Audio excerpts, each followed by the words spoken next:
the family has launched a new approach to its Sangiovese-based wines aimed at highlighting the biodiversity of 3 different terroirs via 3 different Gran Selezione wines.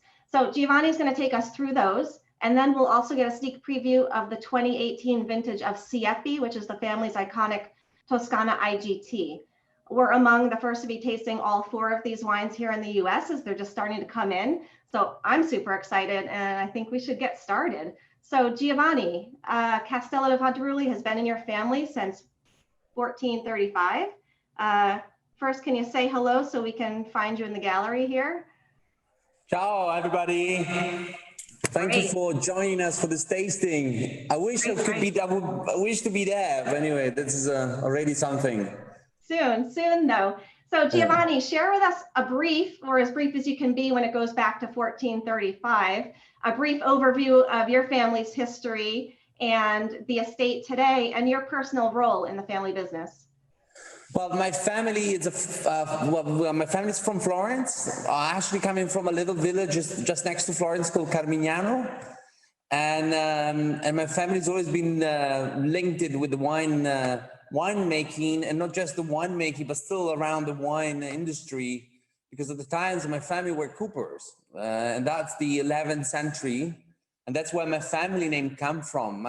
We come from the first of the family line is called Mazzei, and the name comes from his art. He was an artisan, and he was a cooper. In fact, in our coat of arms we have a hammer, and that hammer at the time was a wooden hammer symbolizing that we were coopers.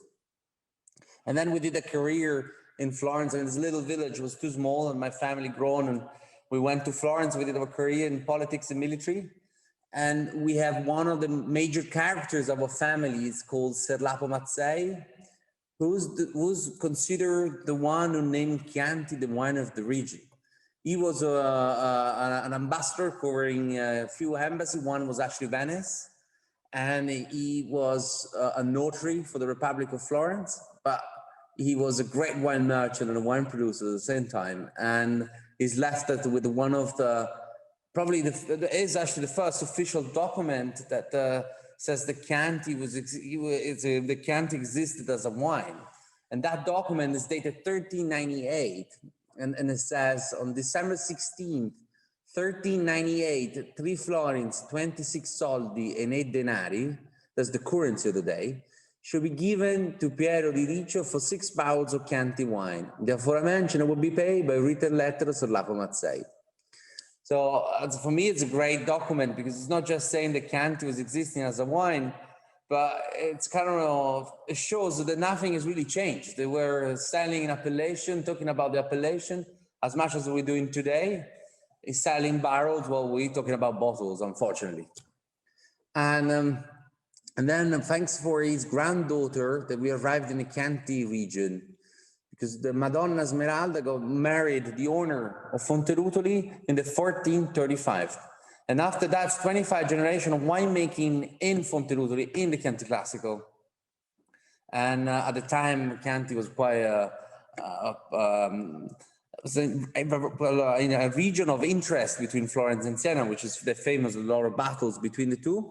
But it's been definitely one of the most vocated, which it is today, but is as well at the time and before with the Tuscan, one of the most vocated wine region.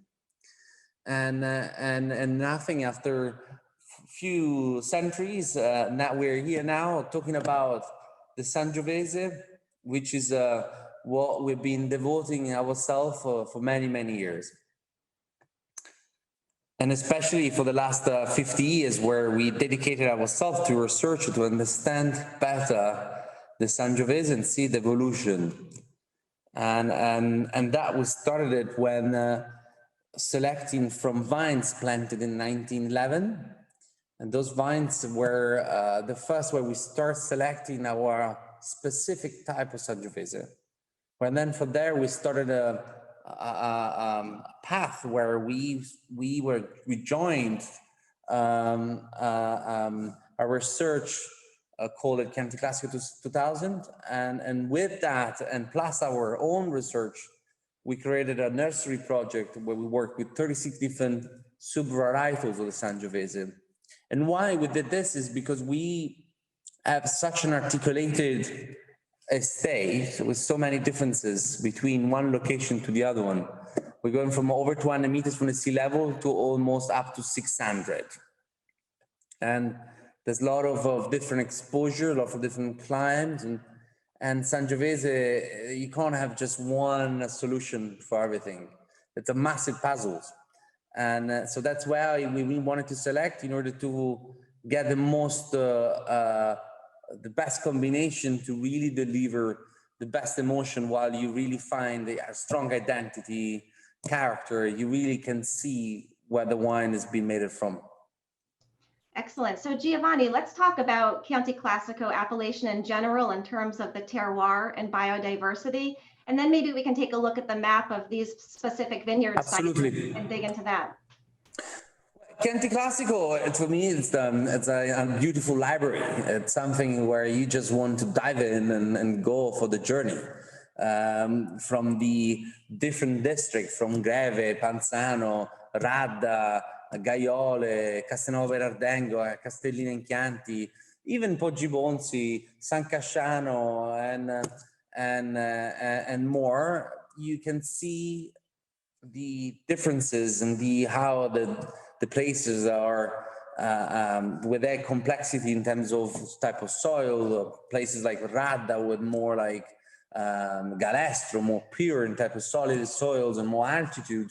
Wine that more generally more nervous and more vertical, while instead going more to the locations of Castelnuovo Berardenga, where you got wines that are more wider, more bigger, or Castellina in Chianti with more dynamics. The tannins are very silky with a lot of power behind it. So you have this beautiful diversity in this region, which is at the end of the day, it's not a small region, but has for sure a strong linkage between all of the different districts, but each of the districts then has its own characteristic. And I think the direction that we all are taking now, where we want to underline more the character of Chianti Classico within his own little differences. And that's what we are doing as probably one of the first producers, presenting 3 different crew of Gran Selezione coming from 3 different districts. We're lucky because our estate covers 3 districts with 7 vineyards locations, but within 3 districts. And I think I think this is the ultimate decisions to really explain better what is behind our beautiful region. And this is as what Bethany is showing you. These are the vineyards of the Castello di Fonterutoli. So you go from the far left hand, where there's Siepi. Just underneath the Siepi, you have the Val d'Elsa. So this beautiful valley, which at the end you have San Gimignano, Volterra, and behind Volterra and San Gimignano, there's a line of hills where you just have the sea. So the seaside is actually very close, and we still get a really good, nice influence from that part of the region. So the climate is more mild. The soil in Siepi and in the part of the south bit of also of Cornia and Caggio, you have a good level of alberese, but with a good mixture, good balance with a lot of clay.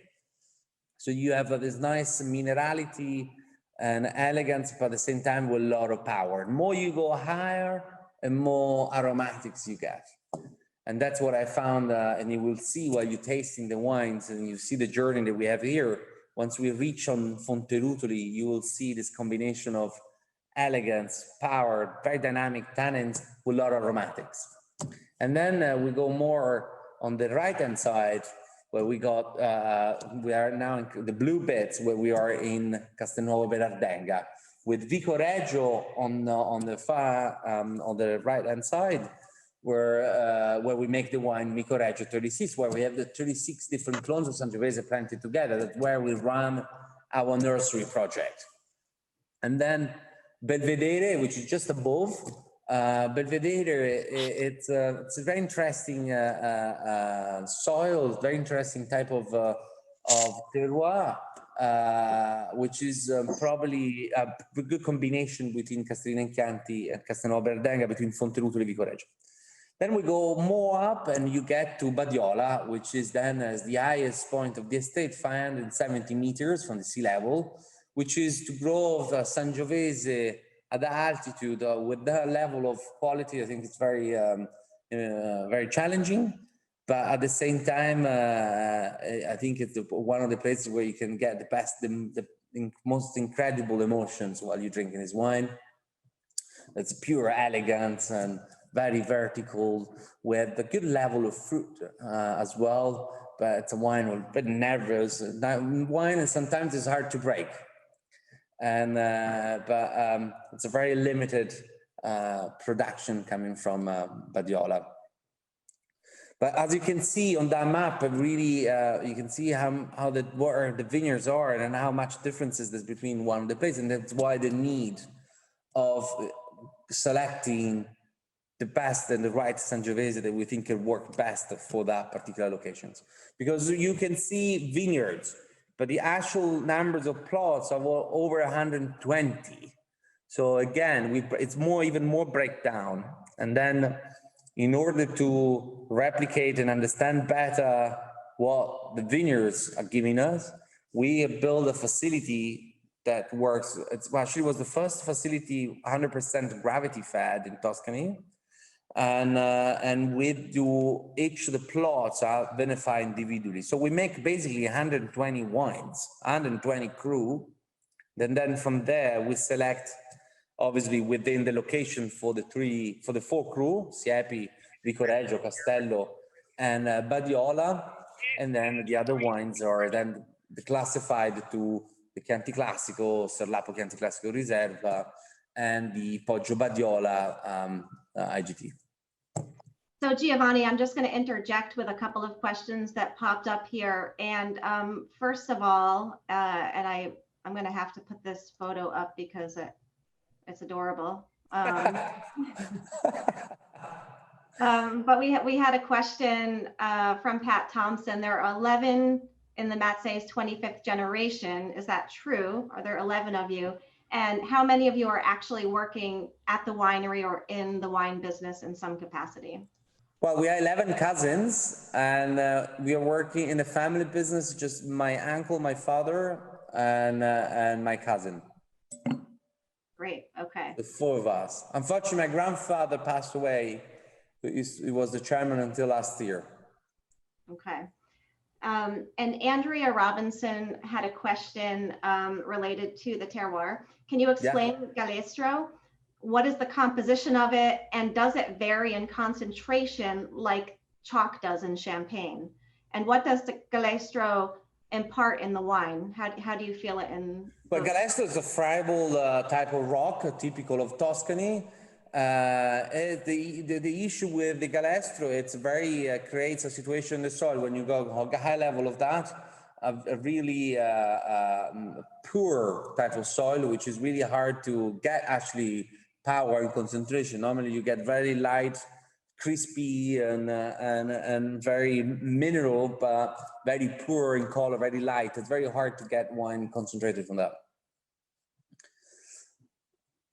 What's the combination with Champagne? I didn't understand. In Champagne, the chalky soil has different levels of concentration. Is the same for Galestro? Well, the Galestro, you have blocks of it, so it's hard to say if it's more level of concentration. It's literally blocks of Galestro across the property. In fact, when we're digging and we're preparing the soil, it comes up like it breaks, but you get out lots of bits coming from one particular block. Great. Excellent. Okay. So before we get into tasting the wines, which I know we're all very eager to do, can you just give us a little bit of a summary of what Gran Selezione means? When was it introduced as a classification, and what are the parameters involved? Well, the Gran Selezione means is the best, your best, simply is the top of the pyramid of production. So you have the Gran Selezione, Riserva, and Chianti Classico Annata.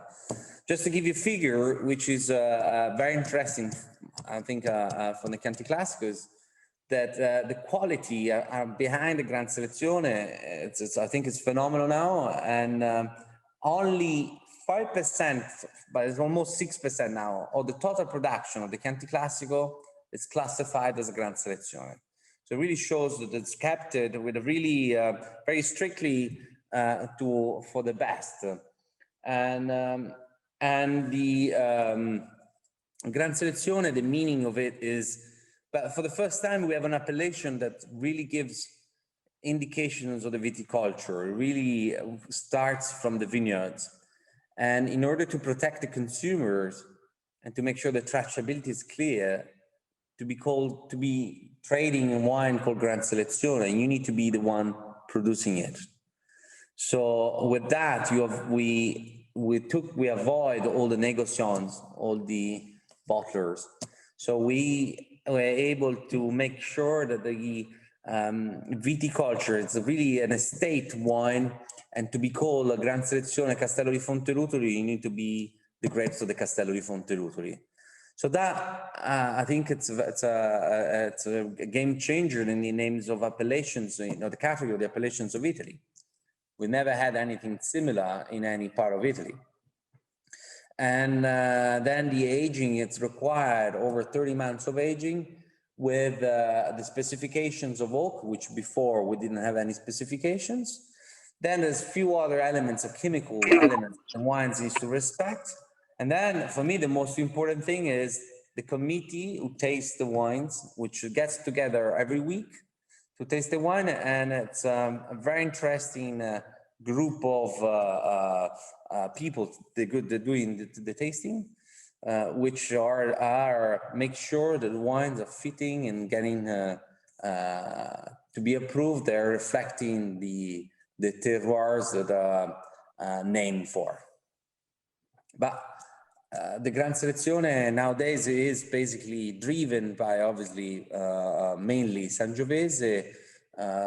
There's less international blend, but mainly 100% Sangiovese, and that's the direction that the Chianti Classico is taking, even if historically Chianti Classico has always been based with mainly Sangiovese, but with other indigenous varieties. I think the other important thing is I like to say that probably nothing has really changed with the Gran Selezione, but it's just changed our way of seeing the wine from Chianti Classico.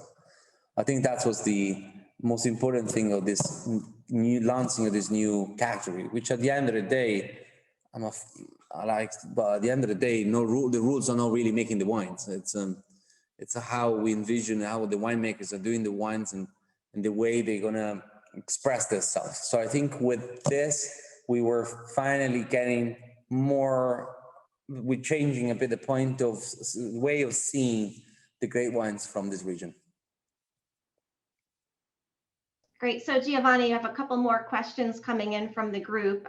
Mary Ewing Mulligan asks, she says, I recall that your father and uncle had a concept of Gran Selezione at the beginning, not just as a quality tier, but as a doorway to terroir-driven and commune-driven understanding of Chianti Classico. You seem to be moving in that direction. Are others, and do you think it will be successful? I think if I look back, it started on February 2014, just 6 years ago. And now looking where the Gran Selezione is, I think it's definitely a great success. And I think the first great vintage was 2015, even if it was warmer, as a warmer vintage, but great in terms of Sangiovese with that type of round, soft tannins. And that was really the turning point for this new category, and where now I think is well addressed. And yes,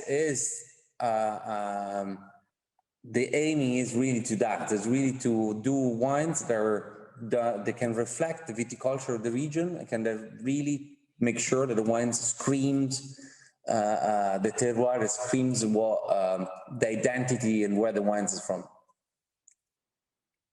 Perfect. Okay, well, I don't know about you guys, but I'm ready to taste these. But before we jump into them, Giovanni, we've got 3 Gran Seleziones in front of us. One is new completely. One has been a Gran Selezione for many years, and the other had been a Toscana IGT under a slightly different name. Can you just take us through that trio quickly, and then we can launch into wine number 1? You want me to talk about Vicoreggio? Yeah. So Badiola is a new wine, correct? Yeah. So Badiola is a new wine. We're finally, after over 25 years, we've seen that the Sangiovese from Badiola is really showing something exceptional. So we decided to, even if the 17 vintage has been a vintage in most of the part of Tuscany, very complicated. For us, at the end of the day, it was a vintage with great character and really strong identity. So we thought that this would be the right timing to release. We just released a couple of thousand bottles, so it's just 3,000, just over 3,000 bottles of Badiola, and it's completely new, coming from the vineyards of Badiola, which are in the district of Radda. Then we decide also the Vicoreggio, which was called before, probably you recall it as Mix 36. We changed the name on Vicoreggio 36 to make sure that the wine is linked to that particular vineyard. It's not just a wine with a research purpose, but it's actually a strong, with a strong terroir identity. And obviously we made it fall under the categories of the Gran Selezione. But besides that, nothing has really changed. The wine, we can also label back some of the vintage if we want as under Gran Selezione, because the wine was really respecting that type of requirement. And then Castello, which is our flagship wine, which has always been the same, which with 17, again, after many years of dedication of the research in the right types of Sangiovese for our locations, and now over 25 years of having been planting that, we feel that now the wine should be 100% Sangiovese. Fantastic, thank you. So why don't we get into the first wine? So we go from, we start from the highest and we go to the lowest, and then, then we take a break, and then we'll talk about Siepi as well, because we'll need to talk about the new vintage of Siepi. Okay, so everyone, the first wine is the Badiola.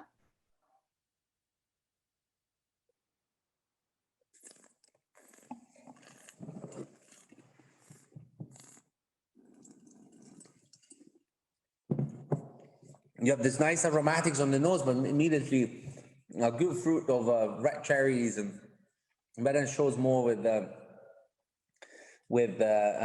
more spices, and then in the mouth it's quite nervous now, but you got those beautiful silky tannins with and it's very, very vertical.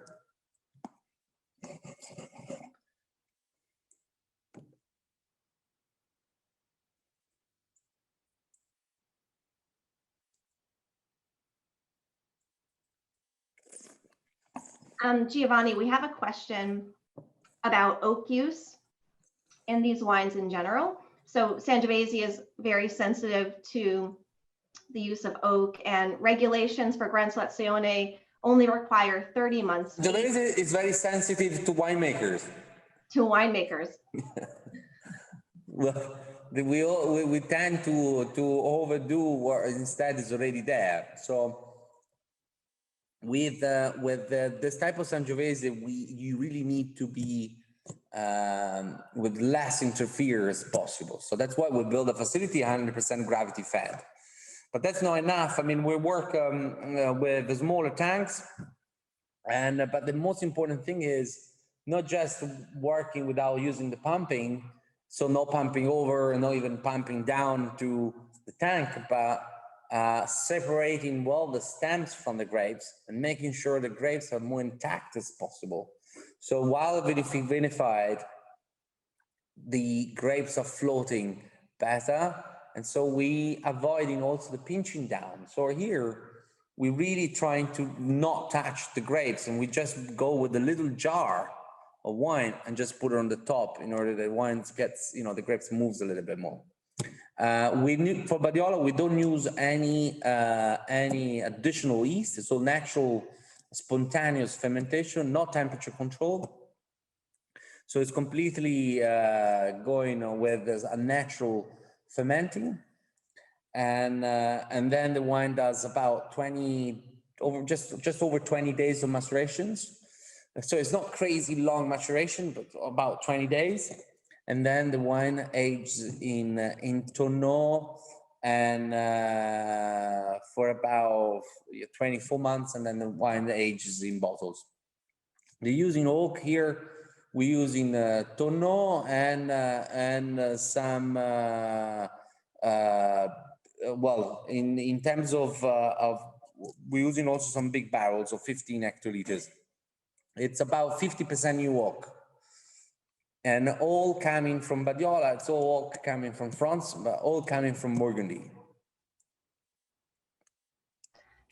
So very light toasting, yeah. It's like the lightest light toasting. In fact, I found it personally really well integrated. You can really, even if it's on such a young vintage like 17. So you mentioned that this is the highest altitude out of the three. Approximately what elevation is it at? And can you tell us a little bit about, you know, the vine density and the specific soil there? Well, so Radda, well, the soils of Badiola, it's predominantly with galestro. There is obviously Balberese, a bit of limestone, but predominantly it's very rocky with a good level of galestro. It's a vintage where yields are very, very limited, extremely limited. Sometimes it's quite heartbreaking. And the altitude, I think, here plays a big role, because it's as much as altitude, but the exposure, which is south, southwest, southeast, you got really beautiful exposure from the sun, and somehow the level of sunlight they get is probably one of the highest compared to the other places of the state. So you really get a great level of light, which is very needed, and for the maturations, and a good differences between nights and days. So that again helps us to give great aromatics to the wine. And I think I'm a big fan of this type of wines where you get like this complexity with this austere character, which is probably typical from Radda. And I think more and more we all falling in love with this type of wines. More we've been with our passion tasting more wines in general. I think now I go more towards these type of wines, even if it's from Burgundy or Piedmont or Tuscany. Yeah, I love the finesse and the very linear nature of this. I think it's beautiful. It's showing very nicely today as well. There's a question from Fred Swan asking if you use exactly the same production methods for all three of these wines. No. So each wine has his own protocollo. Fantastic. So shall we move into wine number 2? Yeah. So we're going to Castello. Castello, it's made from 11 plots around the Borgo Fonterutoli. So you're about 480 meters, 500 meters from the sea level.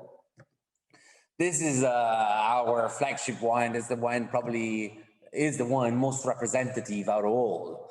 That's the where I find myself in the terms of Sangiovese. I find myself more at home.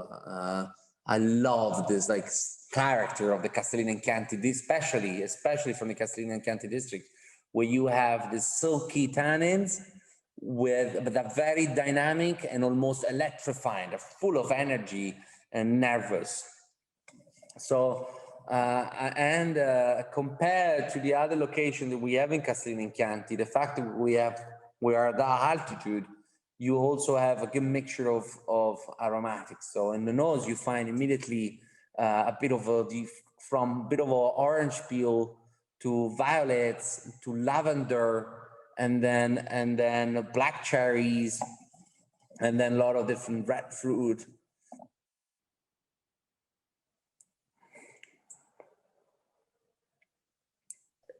Giovanni, can you repeat the altitude of this vineyard for Castello?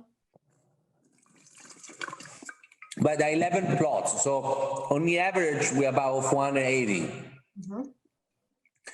The lowest go from 420 and the highest is 500 something, 150. And with this particular wine, can you walk us through a little bit more in depth about the vinification? Yeah, of course. So, well, we vinify each of the plots completely individually. Here, it's all vinified in stainless steel. And we give the same type of macerations of Badiola. We helping heal the wine a little bit more with giving it more, a little tiny bit more, helping bit more with the oxygen, helping to get in more to help the aromatics of the wine. And then the wine's aged in tonneau. In French tonneau, and here there's a mixture between Burgundy and Bordeaux.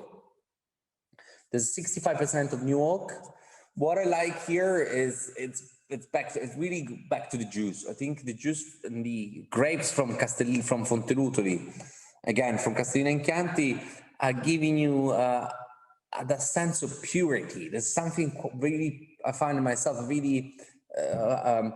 I think I find it quite a rarity. It's a really pure type of Sangiovese.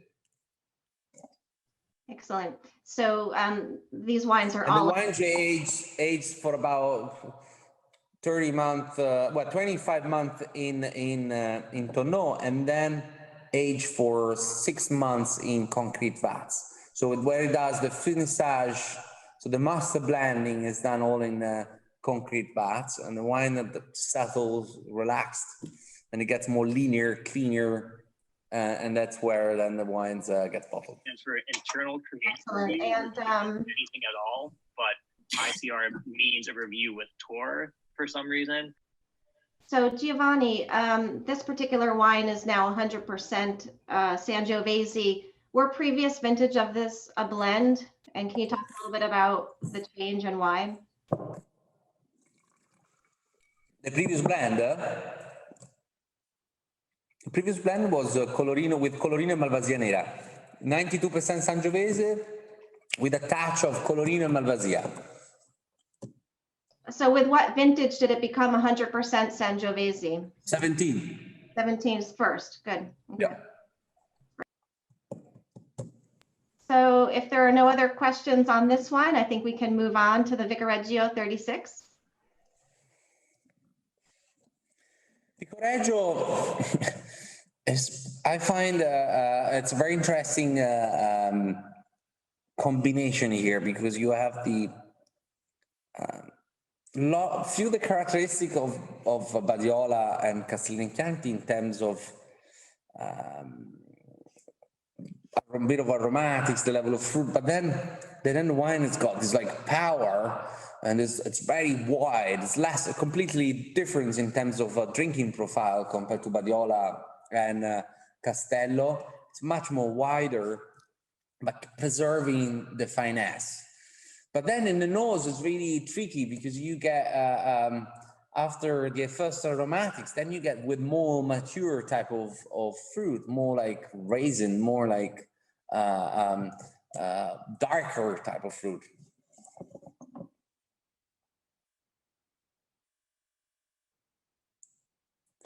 So here we do 36. So each of the clone, which are planted by row, each of the clone is vinified individually. So we do 36 different vinifications to make this wine. So it's a hell of a job.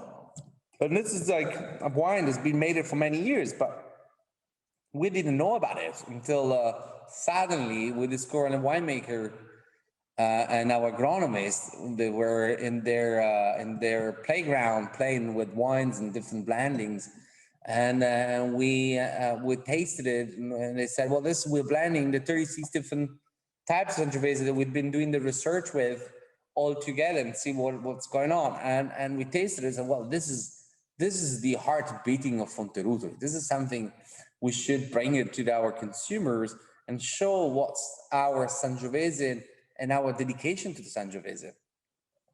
So anyway, we do 36 different vinifications in tonneaux. Tonneaux standing up tonneaux, they're horizontal and closed, and they have they're rotating on the self in order to provide so there's no pumping, there's nothing. And the wine does about 25 days in tonneau, and then the wine then aged between tonneau and 15 hectoliters barrels.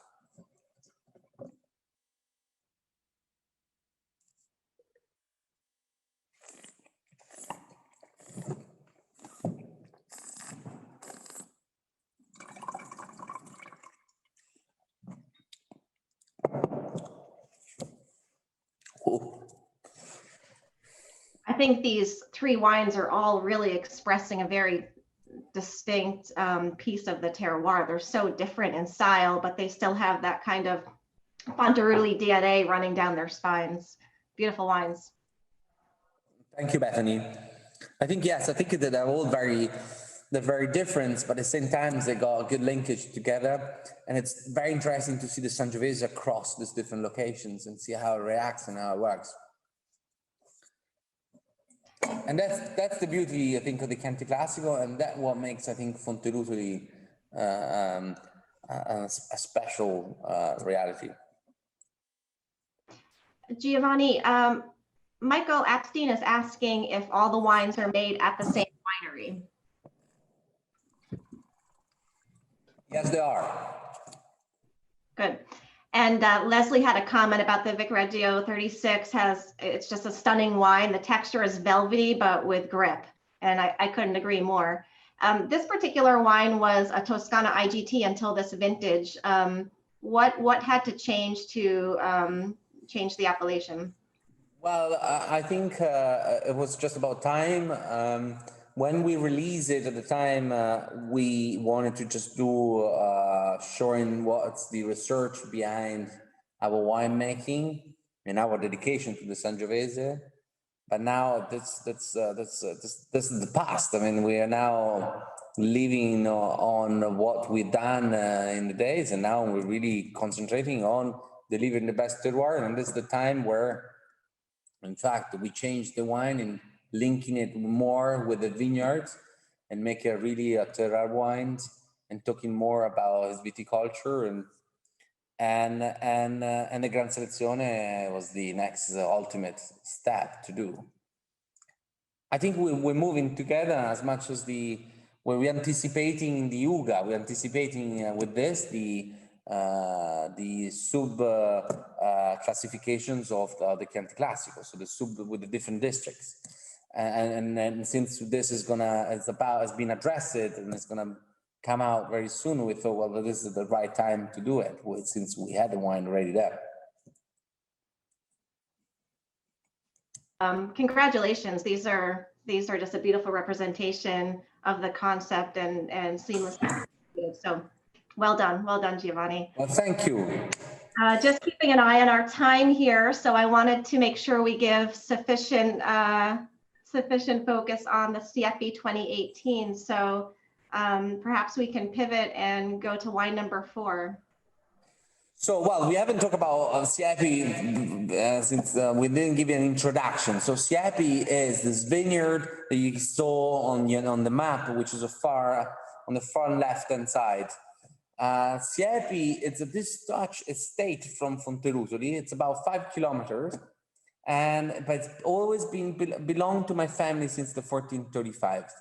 And when we were celebrating one of the anniversary of Siepi, we were in search of few documents about the viticulture in the locations, and we knew that Siepi was a vineyard for many, many years. But then we discovered there was actually already a vineyard in the 1461.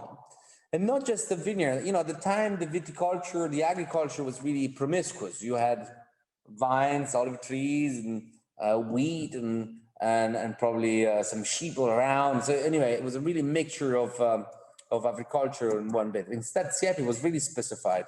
I think because that's its location, its altitude for growing outstanding Sangiovese with very great consistency.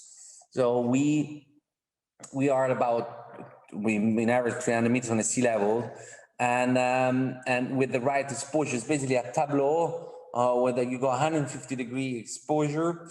And here you have the soil of Alberese, but with a good level of clay. And in the 70s, we wanted to push our viticulture and keep and try and go for a change. And at the time, Sangiovese wasn't that developed, and we ended up introducing some Merlot. And Merlot, which I think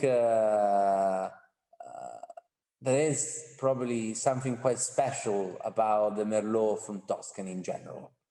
And I think few of my favorite wines from La Parita, from Galatrona, from Masseto, all 100% or all based on Merlot. And I think there is a specific category because Merlot grows really outstandingly here in Tuscany. And anyway, so we decided to go for Merlot, and with the 1992 vintage, we decide to release the first vintage of Siepi as a label. And that was a big fight in the family because the younger generation wanted to go for 100% Merlot. The older generation wanted to go with a good level of Sangiovese in the blend. And then I think no better decision could be made. We went for a 50-50 Sangiovese and Merlot, which it makes the wine unique immediately because you have they're both so complementary together, and you have the elegance, the brightness, the electricity of the Sangiovese with the silky tannins, with the roundness, the power, the succulent, the black chocolate, the black fruit of the Merlot. And then both together, especially on Siepi, where you don't feel neither the two predominant, it makes it immediately, just because of the blending, a unique wine. Well, it's actually very unique as well as from the Chianti Classico, because at the end of the day, there's just few 50-50 Sangiovese Merlot. One is Luce, one is Capannelle and Avignonese, and one is Siepi. But the Luce is made in Montalcino. Avignonese and Capannelle is between Chianti Classico and Montepulciano, while Siepi is 100% from the Chianti Classico. Here we want to really keep the level of fruit at the highest possible. So we want to make sure the wine is really primary fruit driven. And so we do a very gentle vinification in stainless steel. And there's a little bit of micro vinifications in Tonneau for the Sangiovese. And then the wines age no longer than 16 months in oak, 75% new oak. So there's a good level of quite a high level of new oak. And then the wines age for 8 months minimum in concrete vats, which really helps the wine to get better integrated together. So the oak is better integrated, more linear, and then it gets more softer and clean. And I think while you're tasting it, you can really, I always get surprised how much you feel the level of fruit and how much the oak was so well integrated, and the wine being so young is also very approachable and very with great drinkability. So Giovanni, a couple of questions coming through on this specific wine. So it's not a Chianti Classico DOCG. Is that because of the high percentage of Merlot in the blend, or is it? Yeah, correct. And are the Sangiovese and Merlot vines of similar age? And can you tell us what the age of the vines is? No. We're going from 35 years old to about just above 10. So the average here, it's about 20 years old. And so depends of the year, because there are 14 hectares of vineyards in Siepi, and we select the best 5. So not necessarily the average is the same every year. Great. And slightly off the specific topic at hand, but while we're talking Toscana IGT, there's a question from Monique about the Mazzei family's connection to Thomas Jefferson and the wine Philip, or Philippe, depending on how we want to pronounce it. Can you talk a little bit about your family's connection to Thomas Jefferson and what the Philip wine means and what the composition of it is? So Philip is, Filippo Mazzei is this gentleman who he was appointed as an emissary from the Grand Duke of Tuscany, and he was sent to London to represent Tuscany and do some trading and import things to Tuscany and do a lot of exchange. And he received a letter from the Grand Duke of Tuscany to buy some, he heard some new type of stoves, and he said to Philip to go and buy some of the stoves that are made by the Franklin's family. And he was introduced to Benjamin Franklin to buy the stoves of their family. And there they get along immediately, talking about the future and new ideas, and then he's been introduced by him to Thomas Jefferson, and Thomas Jefferson, Philip, they were a house on fire. They loved the wine, and they were sharing a lot of the similar ideas in terms of democracy. And Philip understood the potential of creating a new world and what's happening in America. So he went back to the Grand Duke of Tuscany saying, we'll need to support these guys and to support the American independence. So he didn't, he was then able to finance a bit of the American independence in a very discreet way. So he left with a few sheep to America with money and a few other things, as well as vines. So he left with farmers and brought vines in Virginia. He lived at Monticello, where he planted the first vineyards. Unfortunately, it was a disaster, as you know. But they had this idea with Thomas Jefferson to grow the vineyards in Virginia and then sell the wines back to Europe. Not even drinking it and consuming it in Virginia. They wanted to start exporting to Europe. But Philip then was very involved and very active in the American independence, and a lot of documentation says that Thomas Jefferson was inspired by Philip Mazzei for the endorsement, all men are created equal, shall pursue the life and happiness. The endorsement was already paraphrased in a letter written by Philip to Thomas Jefferson. And for that, the US government has celebrated Philip as an American patriot. Philip then, after being many years in America, left and went back to Italy, to Europe, where he became the Prime Minister of Poland, in just a parenthesis in his life. But he's been appointed as the first ambassadors of the US, even not being yet fully recognized.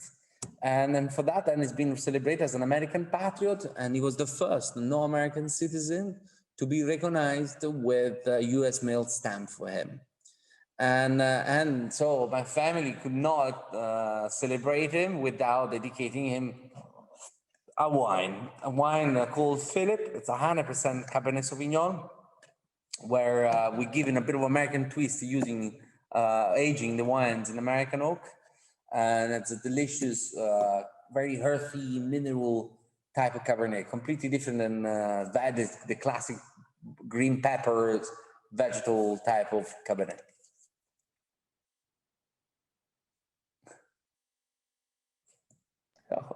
Great, thank you, Giovanni. I had a couple more questions coming in that I just wanted to share with you. So first of all, going back to Vicoreggio 36, is there a list of all 36 clones that go into this? And if so, if you can share it, we'll circulate it after this call, or just actually drop it in. We'll drop it into the press kit that you all have. There are. Bear in mind that 18 of them are master selections. Mm-hmm. The other 18 are clones or biotypes. Great. Okay, so we'll get that the list out to all of you. And then there was a question about Ser Lapo. He was called the father of Chianti. Can you talk a little bit about who Ser Lapo is and why he's been called the father of Chianti? Well, Ser Lapo is this gentleman of the Republic of Florence who was the notary of the Republic of Florence, but at the same time he was a famous wine trader and a trader and a famous wine trader. And for the first time, we have in one of his documents, we know this in one of his documents that he's talking and trading a wine called Chianti. And that was the first time that we know that Chianti existed as a wine. So we say that he's the one who named Chianti the wine of the region, but just because he wrote it down. But Chianti really existed as a wine region and as a wine for many, many years. Excellent. And I thought a great question from Lana.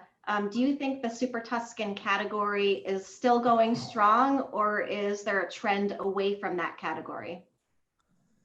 I think all great wines are going really strong, and I think that type of profile of Super Tuscan, I think is still going strong. There's some exceptions where I don't think there's space for new Super Tuscans. I don't think there's too much space for new Bordeaux blends from the region, but I think there's the Bordeaux blends that we got, like for example Siepi or Sassicaia, all the wines from the coast, as well as Solayas, Tignanello. There is something that we all like about it. It's something that our palate is enjoying a lot. There's not gonna lie. I mean, as much as we will love indigenous varieties, I think the combination with internationals, and especially when it's well made and very driven, reflecting the region, I think you get something very special, which I think our palates really enjoy. So I think those are the ones really going strong. But again, I think there's not much space for, if I was a new producer today and starting from scratch, I will not go as a first choice to be my Super Tuscan. Great. We had a comment from Dave McIntyre. He said, going back to the Vicoreggio 36, it's opening spectacularly well with wildwood and spice flavors. And I couldn't agree more. I just took another sip of it and it's beautiful. So if you've got that open and haven't polished it off at some stage, definitely go back to it. It's really showing spectacularly well. And I think we're getting close to concluding here, but if there are any final questions from the group, we'd be happy to address them. Feel free to either put them in the chat or unmute yourselves. But otherwise, you all have an electronic press kit with lots of details in there. But if there's anything else that you should need, just reach out and ask.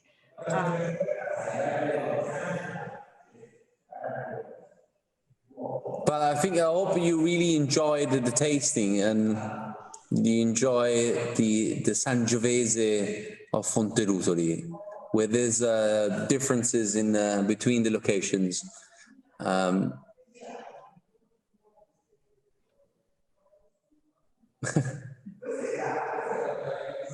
But thank you, all of you.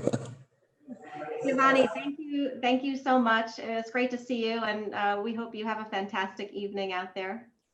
Well, I would like to invite you, all of you, even if God knows when we'll be able to travel again. But I really, really, really, really want you to see you here. And I'd like to take you with my Land Rover all around the different vineyards.